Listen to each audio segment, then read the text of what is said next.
রামিসার মৃত্যুর খবর প্রকাশ হওয়ার পর পুরো এলাকায় চাঞ্চল্যর সৃষ্টি হয়।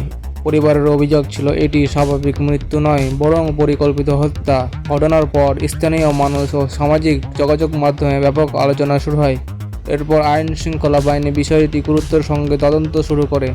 তদন্তে যা বেরিয়ে আসে, তদন্ত কর্মকর্তারা বিভিন্ন সাক্ষ্য প্রমাণ সংগ্রহ করেন, ঘটনাস্থল পরিদর্শন করেন, মোবাইল কল রেকর্ড, প্রত্যক্ষদর্শীর বক্তব্য এবং ফরেনসিক রিপোর্ট বিশ্লেষণ করা হয়। ধীরে ধীরে তদন্তে উঠে আসে ঘটনার পেছনের সম্ভাব্য কারণ ও সংশ্লিষ্ট ব্যক্তিদের নাম।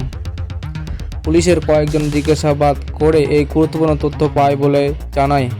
মামলার অগ্রগতি পরবর্তীতে আদালতে মামলার কার্যক্রম শুরু হয়। রাষ্ট্রপক্ষ বিভিন্ন প্রমাণ ও সাক্ষীর মাধ্যমে অভিযোগের প্রমাণের চেষ্টা করে। অন্যদিকে আসামিপক্ষ নিজেদের নির্দোষ দাবি করতে আদালতে বক্তব্য দেয়। দীর্ঘ শুনানি ও সাক্ষ্য গ্রহণের পর মামলাটি রায়ের পর্যায়ে পৌঁছায়। আদালতের রায় আদালতে সবসময় সাক্ষ্য প্রমাণ ও তদন্ত প্রতিবেদন পর্যালোচনা করে রায় ঘোষণা করেন। রায়ে অভিযুক্তদের বিরুদ্ধে আদালত গুরুত্বপূর্ণ সিদ্ধান্ত নেন। এই রায় নিয়ে সাধারণ মানুষের মধ্যে মিশ্র প্রতিক্রিয়া দেখা যায়।